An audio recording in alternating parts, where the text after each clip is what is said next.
Hey guys, welcome back to our YouTube channel. In this video, I'm going to be showing you how to sand and also to stain this special type of wood, which is called Tigerwood. Please stay tuned and continue watching until the end so you won't miss out on any details of how you can do this.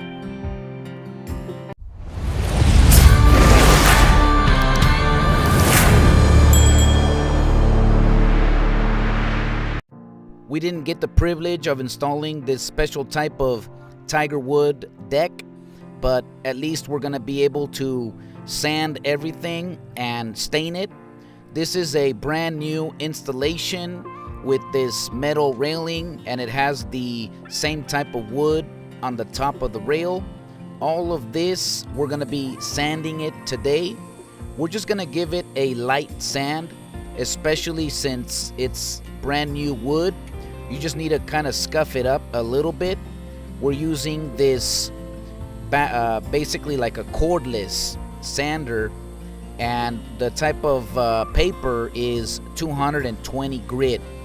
And so we're just taking our time, going back and forth. There's some unions, or where like two boards meet, and we're just kind of giving it a little bit extra in that spot. These are all the materials and the equipment that we're going to be using. We have a couple different hand sanders with the batteries, quite a bit of the 220 grit sandpaper, and another tool or equipment that's going to help us out a lot is this larger floor sander. We actually rented this at our local box store. I highly recommend for you to do this. At first, since we had quite a bit of help, I think we had like about 5 people helping us out to do this work, and we were planning to just sand everything with those hand sanders, but honestly it's worth the investment to just go ahead and rent one of these equipments. Like you see, you just got to go back and forth and make sure that you are following the grain. Right here, we're kind of going against the grain only on the edge, so we can kind of have enough room to go along the grain. And then all along the edge, we're going to hit it again with the hand sanders so we can just even everything out. But this one, it basically vibrates super fast, and it has a sheet about like 18 inches by 12 inches that you just attach it to the bottom. And so this machine, it basically vibrates, and as you pull it along, it's gonna sand the entire floor nice and even. Now with the installation of the deck, there was some boards that were a little bit higher than the other, but that's totally fine. The nice thing about this equipment is you can sand it like in the long way, or you can do it the other way. After you sand a decent amount of space, you can go ahead and just use a blower and blow off all the dust. So afterwards, it's going to be ready for you to stain it. And I'll show you that here in a little bit. But right now, we're just taking our time, making sure that we blow off all the dust so it won't get affected by the stain. So this right side, we already sanded everything. We still need to do the left side. So we're gonna follow the same process. Just take your time little by little. I would say that on this machine right here, we replaced the sandpaper about 3 times. So one sheet, it almost covered like the full right side section, but like 2/3 of the way down, we decided to just swap out the sheet and put in a brand new one. I think I bought a total of 6 just to make sure we had plenty, especially since we were out in a remote area. Really beautiful.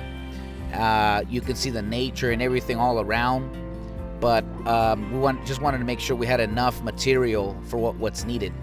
So this is after we sanded everything. You can tell, especially right there along the edge, how that machine, we just got as close as we could along that edge, and then afterwards we're just gonna finish that off with the hand sanders. So once we completed the sanding, Now we're applying the stain. This stain, it makes the wood pop. You can see right here as it's starting to dry, there's some areas that it still looks quite moist and wet, like along this side. But you just basically let this sit for a full day, and I would recommend waiting a few days once you apply it before using the deck. Now we're just putting it on with some sponges, like the one you see right there. It's a little larger one. I also purchased some smaller ones like that fit in the palm of your hand, like this one right here. This works great because you can go ahead and get into all the nooks and crannies and all the little tight spots. Now I highly recommend before you put the stain on that you mask off anything that's not going to be stained. Like in this case, we had the metal railing. We didn't want to get a stain on that, so we decided to mask it off with some tape.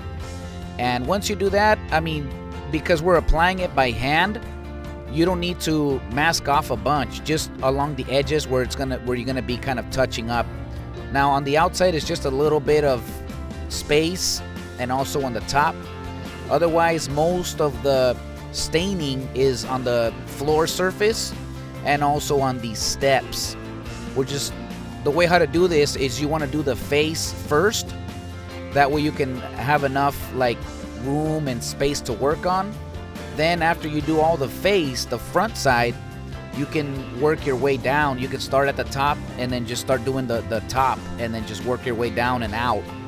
And that's what we're doing over here. We started at one end and we're just working our way back little by little.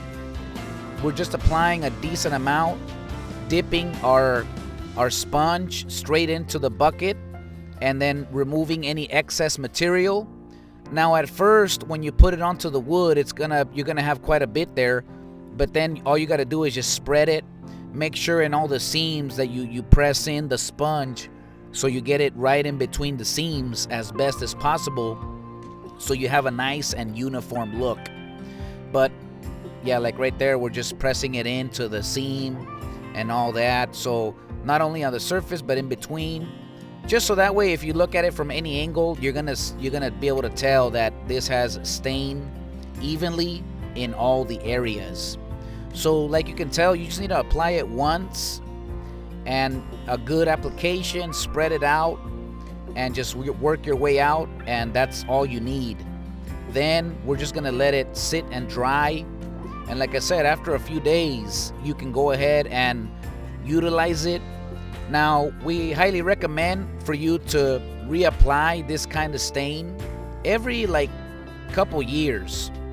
Depends on the kind of stain that you use and their manufacturer specifications.